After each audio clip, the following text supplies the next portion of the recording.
Welcome to Eat, Sleep, Wine, Repeat, a podcast for all you wine lovers who, if you're like me, just cannot get enough of the good stuff. I'm Yanina Dore, your host, brand ambassador, wine educator, and sommelier. So stick with me as we dive deeper into this ever-evolving, wonderful world of wine. And wherever you are listening to this, cheers to you. So many times I get asked about Crémant. What is it exactly? It's made the same way as champagne, but comes from 8 different regions across France and is usually a whole lot cheaper. So why is that? What's the difference? And can you even tell them apart in a blind tasting? Well, in this episode, I'm joined by Cokie, who was shortlisted for the IWSC, the International Wine and Spirit Competition's Emerging Talent in Wine Communication, just like me, actually. And she ended up winning. I'm pretty happy just to have been in that lineup with her.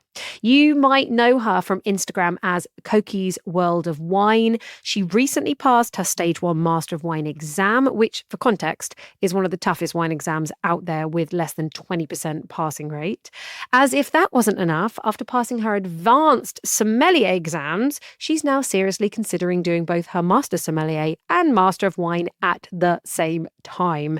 Cokie's energy and passion for learning are absolutely infectious. With nearly 500,000 followers, she's built a community by sharing everything from her study routines to wine maps and a peek into the daily life of a wine student, all with this very open, easy to understand style. So, today we're diving into why champagne means so much to her, how to spot a Crémant from the different regions, and along the way you'll learn a little about the grapes, climate and terroirs that make each unique.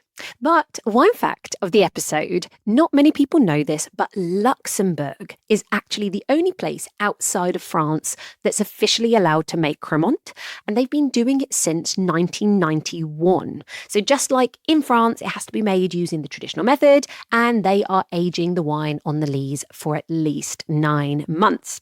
They are using their local grape varieties, so Pinot Blanc, Riesling, Elbling, Auxerrois. There's also Chardonnay and Rivanna, and that's also known as Müller-Thurgau. And if you are looking for a bottle to try, check out Bernard-Massard. They are the biggest name in Luxembourg for this style, and they produce about 3.5 million bottles a year, so you should be able to find one. But for now, pour yourself something French and fizzy and enjoy the episode with Cokie. I have finally got you in the wine chair. So, million questions are flying through my head right now. But for everybody listening, and I'm sure many people have been following you on your journey, was there a wine?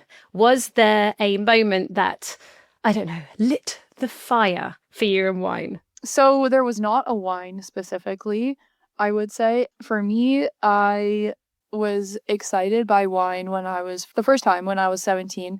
So I actually learned about the Master Sommelier program and this blind tasting concept, and I've just really always liked intense things, so I thought that was fascinating, and I was so excited to potentially pursue that myself. Obviously, I had to wait in North America to become the legal drinking age to start pursuing that, so I put it on the back burner for a couple of years, but once I was able to, I was right in there and started studying. Okay, so it's more like the challenge of the fact. I mean, I don't know about you. Totally. For me, it's like you could spend your whole life, I don't know, looking into soils, or you could spend your whole, you're right, like the directions you can go to in wine. Okay, you are someone who online on Instagram has shared like everything about your wine study journey, which is incredible. And quite clearly, you love a structured approach. Is that fair to say? Yeah, I would say that's pretty fair to say. Okay. Loads of people listening to my podcasts or following you are following both of us because they want to know more about wine. Like, talk to us about this approach. Somebody wanting to learn and going, okay, I want to do what Cokie's doing. Like, how do you even try and process your studying of wine? So I mean, if you're a normal person and you want to get into it, I would say to find a course near you. I really like the WSET courses because you can start at level 1 or 2 and then work your way up. and the path continues all the way until mastery, like Master of Wine level. Or if you're a somm and you work on the floor, you can work through the Court of Master Sommeliers, like CMS, if you search that online. Congratulations on Thank passing, you. which is very recent, your Advanced Sommelier exams. Thank you. Talk to us about that. What was the most, I guess, unexpected or difficult part of that journey? So I have done a lot of wine exams before. Like, you starting have. at WSET level 3, I started panicking. Not panicking, but I started feeling intense feelings before my exams. Like, you need a special playlist, you need to get in the zone, all that stuff from level 3 WSET on. And so I've done the Master of Wine level 1 exam, and I was nervous for that. Like, my body started breaking down. That was in June. I even got like an eye infection from stress, and I had to take antibiotics at the height of it, which unfortunately impacted my taste buds. Although I still think I did well. I find out in September. But that was intense. But then this was a whole nother level of intensity. Why? Oh my goodness. So I think because this exam had a practical component. So I was serving, I was tasting, the service part is just like, you have to be physically on, right? You can't just get in there and like trust your theory and do it. You need to be like, you get a mark for smiling when you approach the table. And this is obviously an uncomfortable situation because you're serving examiners who are master sommeliers, who you really respect as people, and you're nervous because, it's been a year of preparing for this thing and it's all on the line right now. So it's obviously I rehearsed it all in my room and everything, and I was prepared, but yeah, it was adrenaline like I've never experienced before. And this is also multiple days, and then they make you like that you're gonna find the results right away, which I think adds another component of stress, because for Master of Wine you find out in September. You're kind of like you're able to let go of what you did and just say okay and move on. This one, it's like you're gonna have to face the music right away. So it adds a lot of anxiety, I don't know, adrenaline for sure. I had a full adrenaline in my body for 3 days maybe, which is a very extended period to feel that way. So this was the first time that I felt like it was unsustainable to be approaching it the way I approach it. And I definitely need to level up I need to, like, I used to use the stress to amplify and get me excited and more prepared. But in this situation, I realized, because like being in this height of this adrenaline is a great opportunity, because you get to, write down next time, because at the master sommelier level, this is going to be way more intense. Next time, here's what I want to have prepared for myself so that I'm better off. In this moment, I wish I did this. And for me, it's definitely, I'm going to need to actively reduce the nerves. But in the past, I used to like amplify them because I actually like them. But this was too much. And for the 4 days after, I basically was just like, I couldn't get out of bed just because of this intense adrenaline. And that's okay, because I performed well, but I think it wasn't necessarily the most productive way of approaching it. So it was very intense. I'm still recovering. And yeah, it's like, honestly, so human. Yeah, totally. Well, this is the thing. You've still got to carry on studying for the next exams, but quite clearly you can't forget that your body and your mind are incredibly important. It's not just about learning and recording details. You've got to find new methods now to de-stress before, to have new techniques, and then a whole other toolkit to take you through these harder exams, which we were just talking before we started this. And you have now got this wild idea that you want to do your Master Sommelier and Master of Wine together. Yeah. Okay, so for me, I know that you've got 3 years for the Master of Wine. Obviously, you've done your first one. Fingers crossed you passed. I'm sure you will. So in theory, 2 years left of that. How many years does Master Sommelier take? So you could, like, theoretically, if I did everything perfectly, complete all portions by the end of 2026. So I could be a Master Sommelier as soon as September of 2026.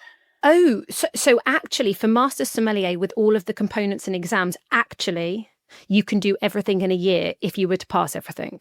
Yes. And so that is a completely wild thing to fathom.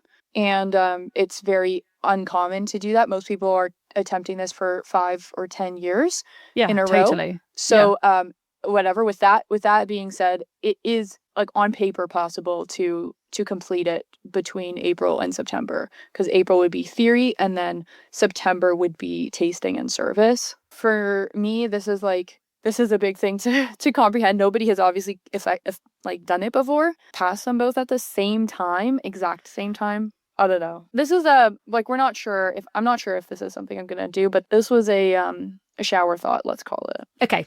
For what it's worth, I think from seeing the way you study, from being so meticulous with your wine maps, with the way that you prep your food in advance so you can entirely focus, the way that you'll go to the gym and do physical health to make sure that actually that there is a science behind how that helps you absorb information. So if there's anyone who could do it, it's you. And there's something hilarious about the idea of setting yourself a crazy goal, something so insane like this, and being, I don't know, that presumably maybe you could go in the Guinness Book of Records, right? Doing the same at the same time if you pass. I don't know. I don't even know. That's really, really freaking cool.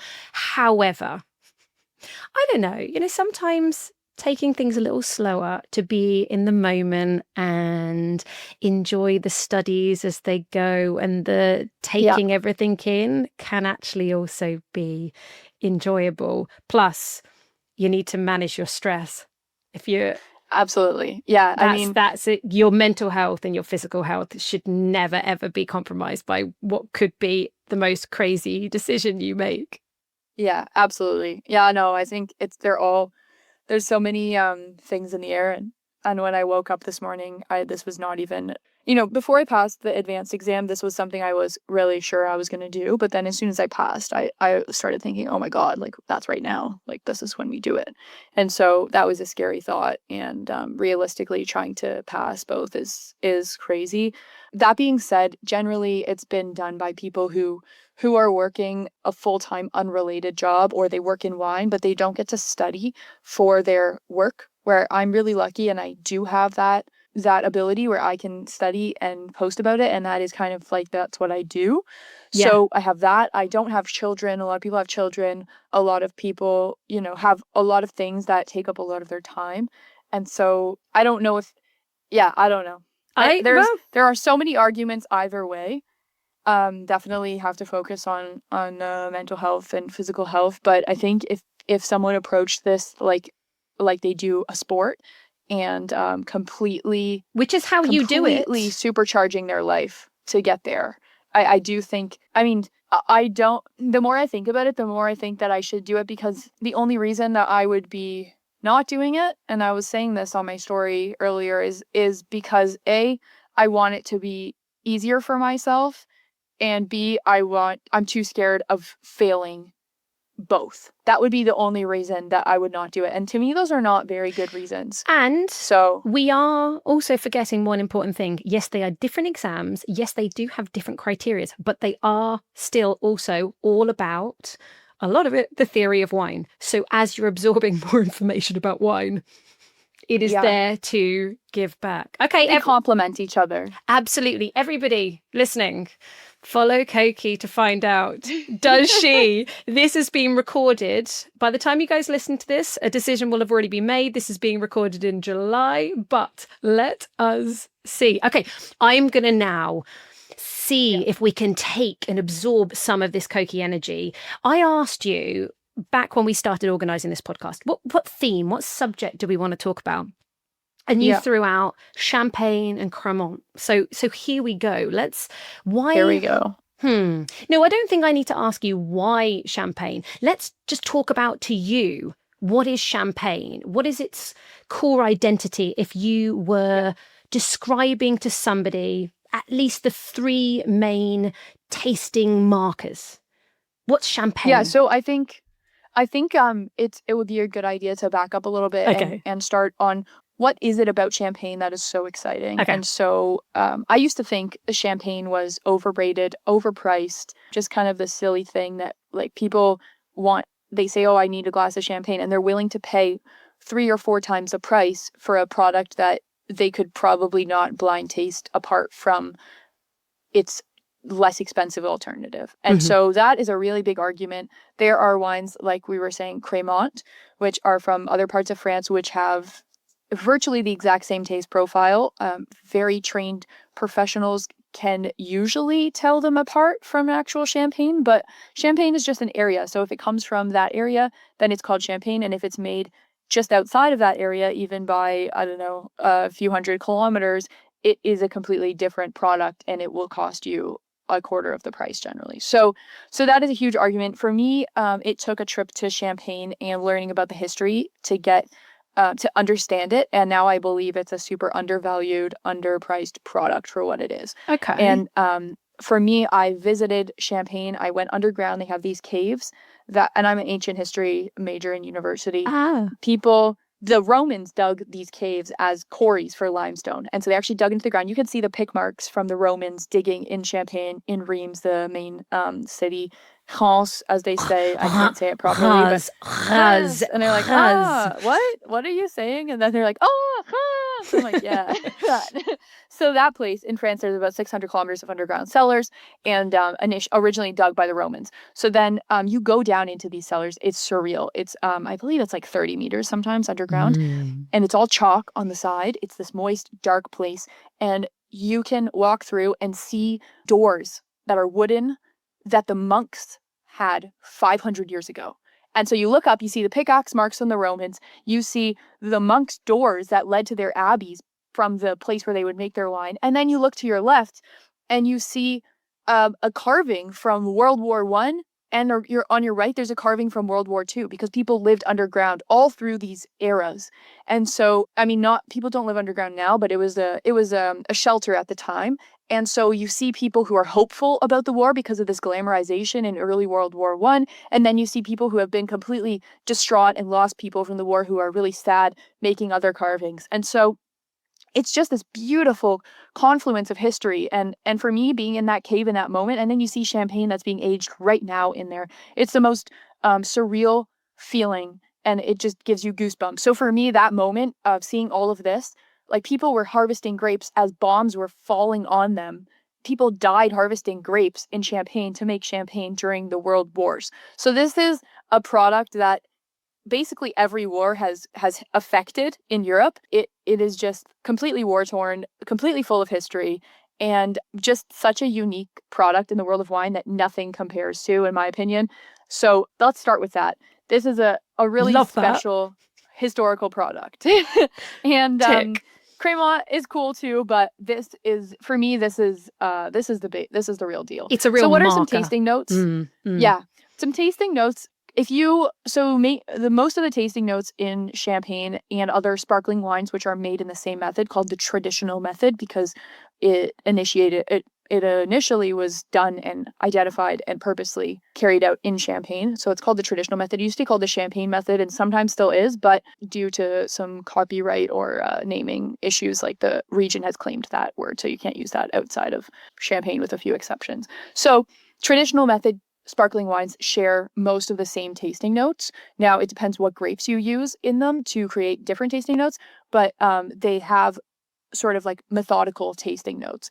There is one key note and that you'll find in champagne specifically, and for me, it's actually like a chalkiness, and it's so strange, but I've been to Champagne and I actually like take a bite of the chalk and it tastes this certain way that a lot of champagnes do as well. If you take a bit of chalk and grind it up and put it into a wine glass with some water, you can smell it. And that is the soil in most of Champagne, or a lot of Champagne, and gives it that taste. Also this high acidity, because Champagne is far north. And so that cooler climate gives it high acidity, but you also see now sparkling wine being made in England where it's even colder. And so the acidity might be higher from there and other cold places. So it's pretty tough to pick Champagne out from other sparkling wines from around the world, but Champagne definitely has the highest quality. It starts at a low quality level. The very entry level ones can be fairly simple, but no other region reaches the heights of Champagne. So if you have an incredibly complex, beautiful wine that's sparkling and it's giving you these brioche toasty notes that you get in this traditional method, then it is almost certainly from Champagne. And if it's not, then you should freak out and buy a bunch of it because that's insane. So that's kind of like the key to Champagne, is this pretty fresh acidity, this chalky flavor, and sometimes super high quality levels that other regions just haven't reached yet because they don't have the same investment. So, and then in terms of traditional method tasting notes, you're talking about wines that, if we're just talking about the tasting notes, you got like brioche and sort of like this toast, like a French bakery characteristic, in addition to whatever aromas you're getting from the grapes. So for Chardonnay, it would be mostly like citrus, lemon, and sometimes it gets into mushroom from Chardonnay if it's a little bit older. And then if you're using red grapes, which a lot of people don't know, sparkling wines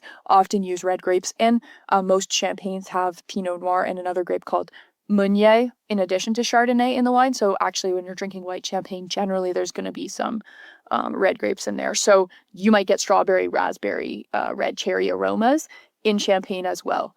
So that's pretty unique for a white wine because they are using some red grapes to make it as well. So that's a long answer to your question, but yeah. It's made me thirsty. I don't know. I mean, why are we talking about champagne and we don't have one in front of us? That's a good massive question. Fail. Right. Well, anyways, too late now. Here we are recording. But don't worry, because I imagine most people listening to us also don't have champagne. So we are all in the same boat here. Okay. Yeah, we are. What about, so you've got very passionate about how incredible champagne is. And one of the issues for many people with champagne is to have high quality, you tend to need to spend more money. Champagne tends not to be cheap, but grower champagne seems to be shifting champagne's identity a little bit with many, not all, there are many cult grower producers now that are charging more money than any of the grand marques. But how do you feel about the grower champagne movement, which seems to really be, I think there's well over 2,000 of them now. I mean, it's interesting. Yeah.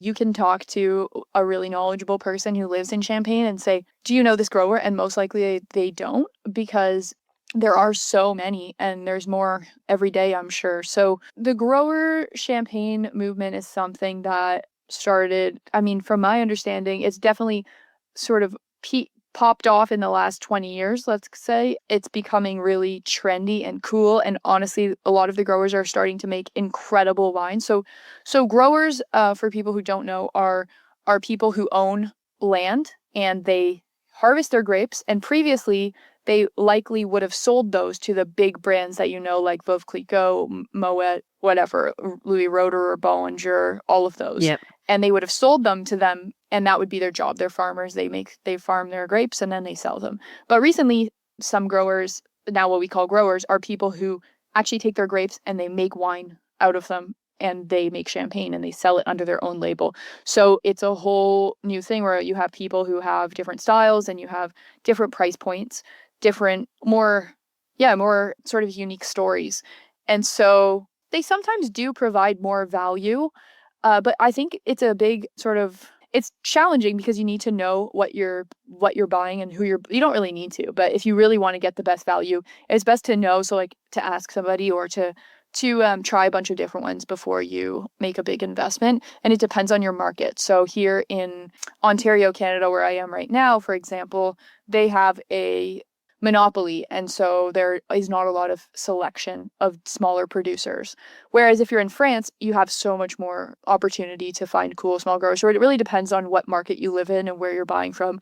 But yeah, they're definitely different and exciting stories to follow often. So yeah, and I suppose it is a bit more of that artisanal, and people are wanting to know. I think the younger generation who are drinking, sadly they're drinking less wine, but that are drinking are asking more questions, and these grower champagnes tend to kind of fall into that wonderful category. Who's that person behind the wine? It is getting a little confusing now because some growers are also almost kind of gone down the negociant route a little bit. But if they are absolutely 100% a grower, if you see RM on the back label, everyone, then that is going to say that just around the barcode. Usually, it's usually pretty small, hard to see, but that's usually how you find it. Now, there's a whole debate in Champagne that has divided a lot of people. There are some people who are mostly growers, but then they buy a bit of grapes, and it's officially like, from what I understand, you need to be 100% growing all your grapes to have that RM. And so there are a lot of great small producers who are doing really mostly their own grapes, but they officially have an NM. And so I don't know, like, I don't know, guys. I don't really have a strong opinion. I'm still studying. I don't get to have a strong opinion on these things. I need to hear everybody's opinion, and I can just report those. So that's the situation. I believe that even though growers are really cool and exciting nowadays, we should not discount the grand marques because they produce wines that are, those are the big brands that we just mentioned before. They produce wines that are consistent. And so because they buy grapes from all over the Champagne region, they can, in a poorer year, maybe avoid the village that got hit the most. So let's say there was a lot of rot and mold in the vineyard and the wines aren't very good. Let's say that was just in one village, then they could just not buy grapes from that village that year. And so if you're a grower and you're located in that village, you're going to have a big problem. If you're a grower in a different village, your wines might be really good that year. So that just shows you like different villages have different reactions to vintages, meaning different years, because of weather patterns that are often very hit small areas.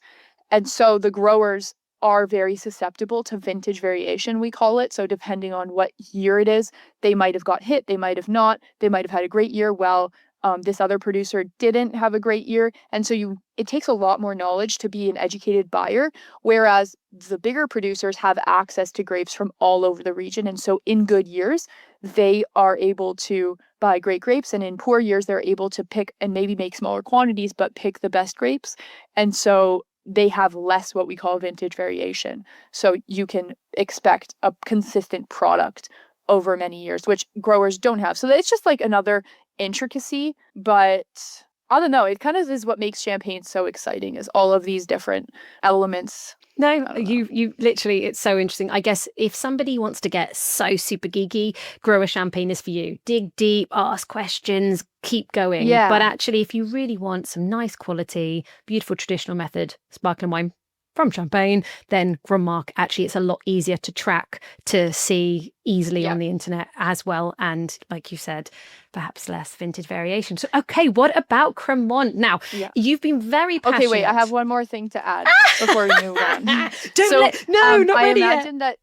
I imagine that some of you are probably still wondering, how is it like possible and why would you ever spend 4 times the price on a bottle? And I think that's such a valid argument. And so I'm not suggesting that champagne is for every day. I'm not suggesting that it is an inexpensive wine. I completely understand. Like for me, it took so long to begin spending over $20 on wine because just I couldn't comprehend why someone would do that. And I think a lot of people have that $20 sort of mental limit, and anything above that's like, whoa, right?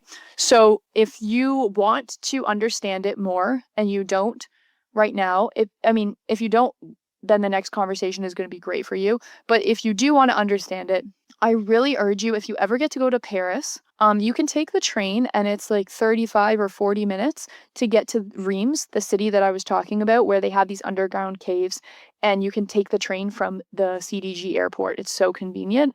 And you can actually walk from within that town to see the caves, and you can get a hotel there. So you could do a quick 1 or 2 day trip from Paris to Champagne.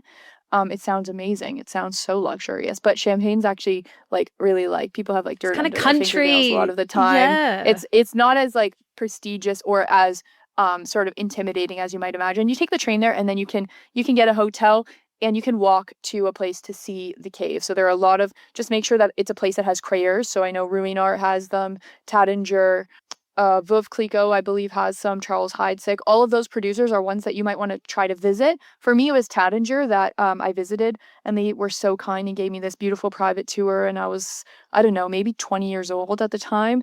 And it just completely touched my soul. And that single-handedly completely transformed it. So that's where you'll see the exact carvings that I saw at Taittinger, the champagne producer. So if you get an appointment there and you just like go and look in the caves, I bet that you will have a better understanding of this thing that I'm talking about.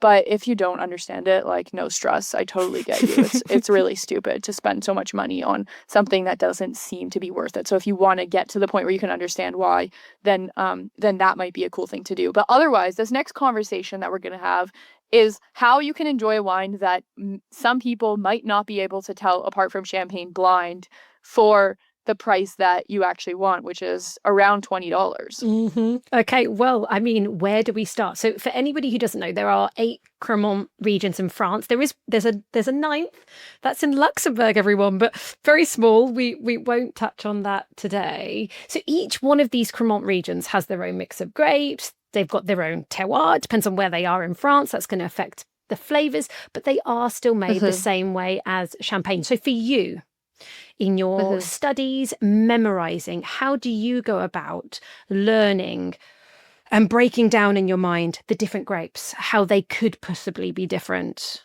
Basically, Crémant is effectively like it's an appellation, meaning like if you have Parmigiano Reggiano AOP, or like it's not an AOP because it's Italian, but it would be a DOC. And so it's a protected product that has to be made in a certain way in order to be called that, Parmigiano Reggiano. And just like that, Crémant is the same thing. And so Crémant has a required production process that has to be followed in order to call it Crémant.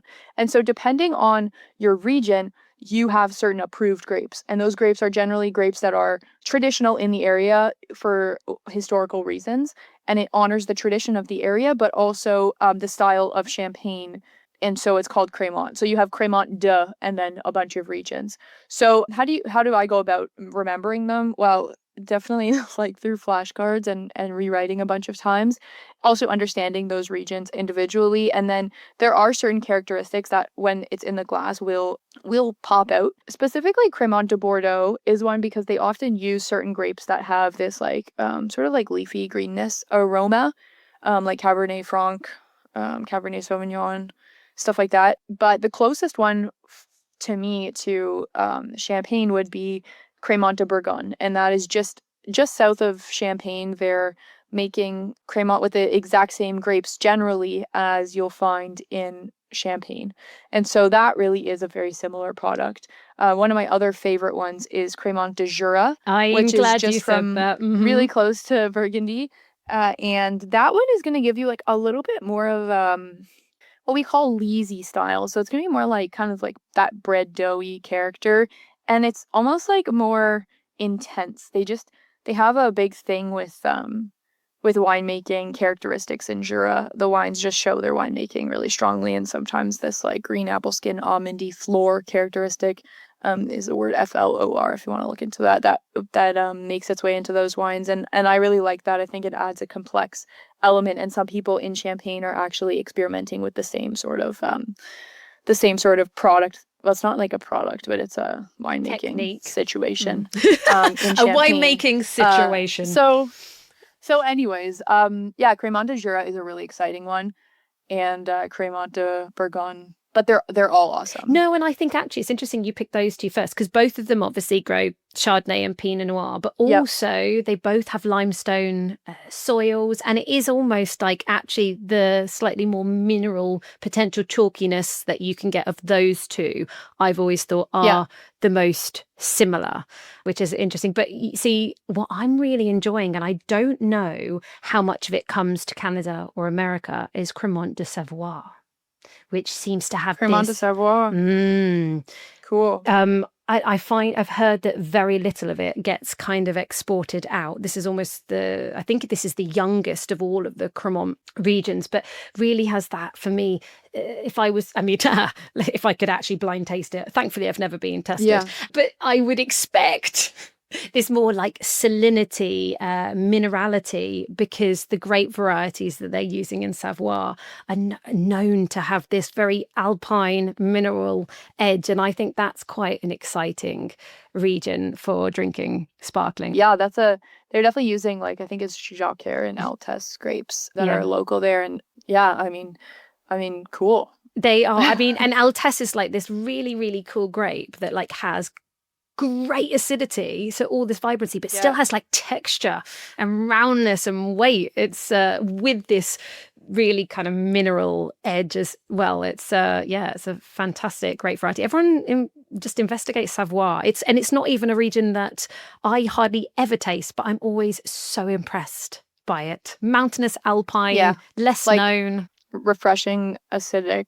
linear sort of wines. And you spell that Savoie. Oh, it's kind of a tough one to spell. I'm so glad that Savoie. you did that for us, because I would have got the I, the E, and the O. I still remember what it's like to like know nothing, and I always think about like, could someone who doesn't know much about wine, like, I try to define all the words that are not normal English words when I talk about wine, because I don't know, you could just like leave people behind by not defining a single word. Yep. So this is so true. So people will nod along, but they don't know what they often don't know what's going on, right? And I think this gotta help them out. Well, everybody, every region we mention, I will make sure it's in the show notes. Just go there as well, and you'll see the spellings. I will make sure they are there. And it's interesting you touched on Bordeaux, which really does tend to almost fly under the radar because so little of it is made. And you're so right. I mean, again, it depends on what grape variety they're using. But just like you said, Cabernet Sauvignon, Cabernet Franc, Sauvignon Blanc, if they are the main things, there is this more maybe floral green nature. That Semillon could be the main percentage used, and then maybe you're going to get slightly more nutty, rounded. But I always find the wines that I have had from Bordeaux, because we are going a little bit further south, Bordeaux is maritime climate, but there does tend to be a little bit more weight, a little bit more juiciness, a little bit more richness from the few Bordeauxs. Again, if I was trying to identify a Crémant de Bordeaux. Well, yeah, for sure. I think it's definitely like a little bit warmer in Bordeaux. Like, they don't have the same cool nights that you would find in the more alpine and continental areas of Burgundy and Jura. So in the evening, it's not so cold, so you don't have the acid retention. Yeah, that's definitely a more, if you had to theoretically tell apart, it would be like a little bit riper, maybe more alcohol, a little warm, rounder. Yeah, 100%. Well, we're talking about warmer. And you were talking about the history of Champagne. I mean, what about Crémant de Limoux down in the south? Which, by the have you been to this region in the Languedoc? No, I actually haven't done the Languedoc yet. So you will fall in love, because Carcassonne. Have you ever played the board game Carcassonne? No. Okay, it's just like little pieces of card, but you build castles. I often get asked pop culture things, and my answer is almost always no, because you don't have time. I literally spend pretty much all my time studying wine. Well, I used to like Jeopardy a lot, but now I'm no time. If there's a wine category, I got it. Otherwise, I'll get to that later. Well, all I can say is maybe you can give yourself some grace, because Carcassonne, apart from the fact it's this incredible medieval little town, beautiful castle, they have this little board game. But you fly in, you get very close to Carcassonne, and just south of there is Limoux. So, you can all mix it together. But now it's obviously a warmer climate.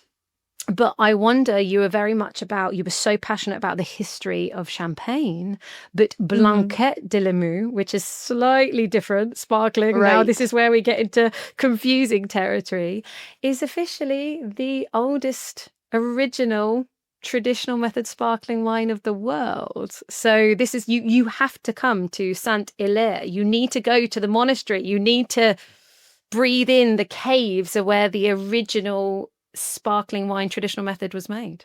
Yeah, I mean, I do. Actually, I say, do you know what? And I say traditional method, actually, the method ancestral was obviously originally made there. But anyway, I mean, so that, do you, again, for you, have you done I don't even remember ever in my trainings for WSET diploma doing Crémants lined up one after the other. You'd have them here, you'd have them there, you'd have the theory of learning about them. Have you even? That's a good question. Yeah, I mean, that's.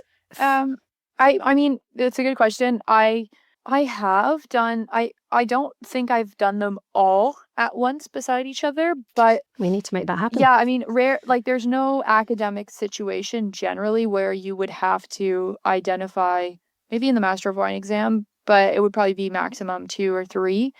Identify them apart. It's so interesting. Again, if people are drinking Limoux, of course, it could be Chardonnay. So similar grape variety and ripe, for example. But yeah, I think there's also a lot of something like it's and this is something that maybe we don't talk about that much in the world of wine, is producer style. So, I mean, we do talk about it a lot, but I found that the Master of Wine program doesn't really hit on it as much as I think they maybe ought to. That's like different producers will make different style things. It's like if you have a, like those wicker, what's that brown fabric that all the purses are made of from? I don't even know what it is, but you know what I'm talking about, the Loewe bags and the Prada bags, and everyone's really into these purses right now with this material on them that it's kind of like a beige color for beachiness. I forget the word. Really? I have no idea. Every producer of the bags makes a different style, right? Okay. So if you were to compare ones from Italy and ones from France and ones from Australia, would they look like they are from those places, or would they look like they are from the designer? And I think in wine, you can kind of draw a similar parallel, especially with Crémant, because the difference is maybe it's not so dramatic and the climate does play a larger role, but the differences in the wines will reflect the producer as well as the region's climate. So it would be really difficult to find exactly like very similar producer styles and line them up and just see the region, because everyone's doing different things. Not that it's not possible, but yeah, that's definitely something like a factor to take into consideration whenever you compare any two wines, is like, what are these two producers doing differently, and does that outweigh what they're doing to reflect the region that they come from? That's so true. And then again, as we talked about, not only different producers, but again, are they down in Limoux using Chardonnay more? Are they using Morzak, the grape variety? Are they traditional? Do they have a favorite producer in Champagne that they're inspired by? And which one is that? Like, that's a whole nother thing. Who trained them? Did they learn under this winemaker or that winemaker? Did they go on maternity leave one year and then it had a different winemaker? Like, there's just so many factors that to take into account. You're so right. I mean, for Crémant, this is definitely an over-analysis, but yeah. No, you're right. Listen, everybody, just explore, find a nice Crémant. Although, okay, we have to finish off very, very quickly on just the others so people know it exists. There is Crémant de Die, which is kind of the eastern side of the Rhône. That can be a little bit confusing, because there's not just Crémant de Die, there's also Claret de Die. Yes. And I suppose all I would say right now, so as not to confuse people like crazy, well, Claret de Die does not use claret. It can, but the major percentage is muscat, whereas Crémant de Die uses claret. So that, for everybody, if I just confused the hell out of you and you thought, what the hell, that, for anyone who wants to be very wine geeky, should dig around a little bit more, but that's such small percentages, isn't it? Of production. Yeah, I feel like the purpose of, I mean, there are more regions that do it. Yeah. Crémant, that I'm sure we'll touch on quick, but like, I think the purpose of the Crémant appellation generally, meaning like the word Crémant, is to be able to have people reach for a wine that they can reliably trust is going to be somewhat similar to Champagne in its style. And so you're not going to get crazy aromatics generally. Like, it's going to sort of like be an ode to Champagne. And so if you just reach for any Crémant and it's in your price point, you can generally expect to have a Champagne-like wine.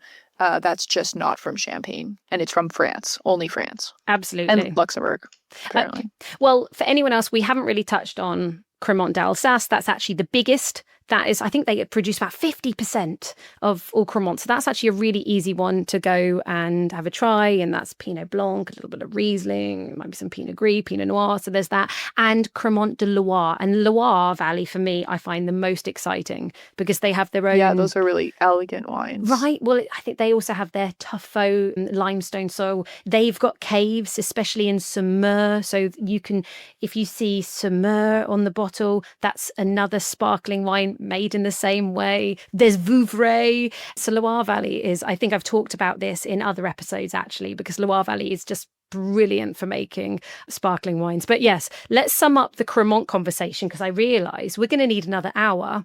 Everybody, reliable, good value, traditional method, sparkling wine. And there are differences, but go and try it for yourself and figure it out. How's that sound?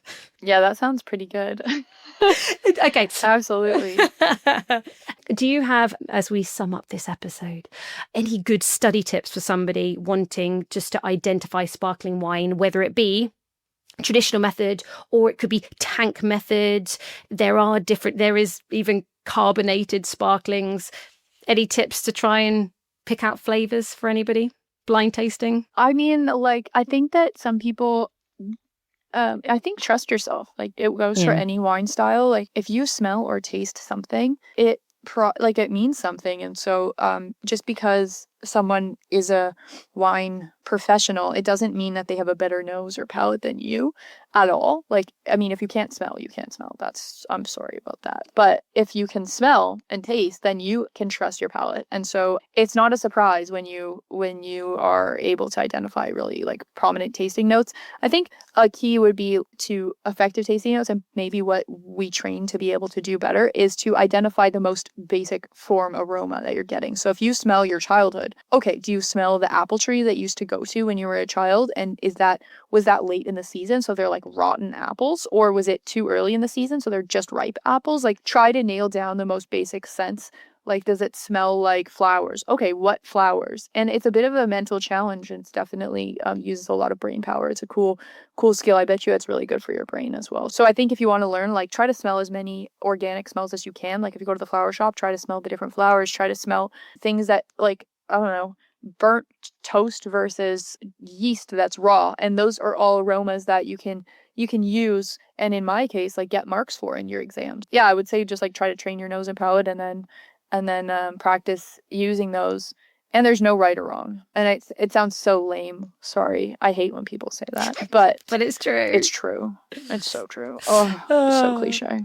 Well, listen, no, it is. And it's about as well. So like cliche, it hurts. No, but trusting yourself and knowing that this is the wine world is for everyone. Don't think that it's not elitist. And actually that brings me to probably my definitely not. Right. That brings me to my final point. I think we're both really passionate about wine being for everyone. You are brilliant at making wine incredibly inclusive. No, remembering when you say something, spell it. When you say something, say it clearly. You didn't say as, you said Reims, because you know what? Most people have seen it written down. These things are important. And we're speaking English right now. That's also a big thing. I fight a lot of online criticism about this. It's like people say, you didn't pronounce this right or that right. But I try to, like, I'll say Sauvignon Blanc. And you're not in French, because I do speak French also. You're supposed to say Sauvignon Blanc. You're not supposed to say the C, but there is a C there. So if I'm speaking English, I'm going to pronounce it in an English way. And it's not to offend anybody. It's just to make it, to match the language. Accessible. I'm not going to go like, yes. Oh, yes, like we're having some Crémant. Like, no, I'm sorry. I don't do that. Some people do that. But maybe it's correct. But I just think to make it understandable and for people that are speaking the same language as you, it's just the easiest way. So agreed. That said, I don't say like Bordeaux, because that's how you spell Bordeaux. But there's limits. There's limits. Yeah.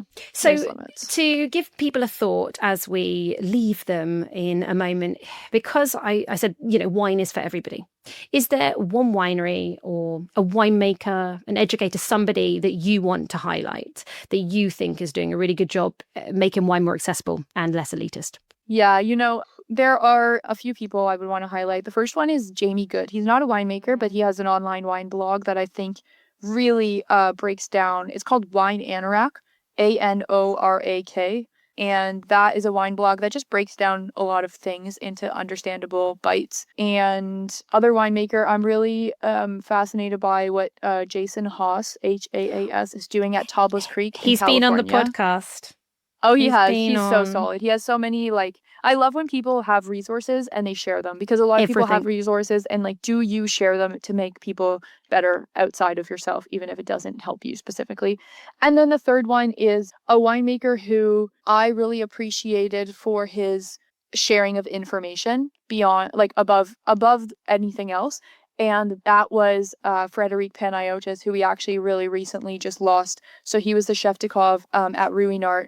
And he unfortunately passed away in a free diving accident just a few weeks ago. Yeah. He was my most favorite winemaker to visit because he was so enthusiastic about sharing information, and he had the wines, he would just like say, explain something and then go back and get wines that were, 30, 40 years old to demonstrate his points in the conversation. And I just think that was the coolest. I left so excited about visiting him and subsequently had so many great conversations with him. And so, yeah, not to end things on a sad note or anything, but I don't, he was 61, definitely too young, but also he gave so much to the wine world, more than most people give the world in their whole life. So I think we can still also celebrate what a great life he had. So yeah, I don't know. There's a lot of great people sharing information. I think sharing information is what makes you great. Well, let's toast to him, because then that means we finish on a beautiful note. And thank you, Cokie. You are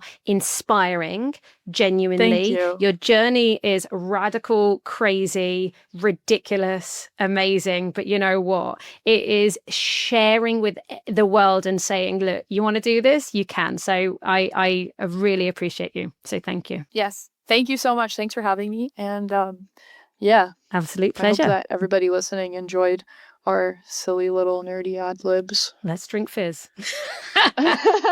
Take care. Okay, cool. Thanks. Bye.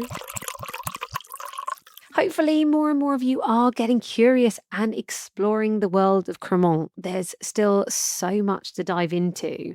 And if you are looking for one of the closest styles to match champagne, in my opinion, it is Crémant de Bourgogne. It's a brilliant shout, especially with their eminent and grand eminent, or as they would say, grand éminent categories. These are Crémants with longer lees aging, so 24 and then 36 months minimum respectively. So go check them out. Elegance on a budget. And don't sleep on Saumur. This Loire appellation, it produces some seriously impressive sparkling wines from its tuffeau limestone soils. Fun fact, there are several champagne houses with connections or investments in Saumur and the Crémant de Loire production areas. That certainly is telling you something. So for instance, Bollinger, if we're going to pronounce things correctly, Bollinger, they own L'Aglo Chateau.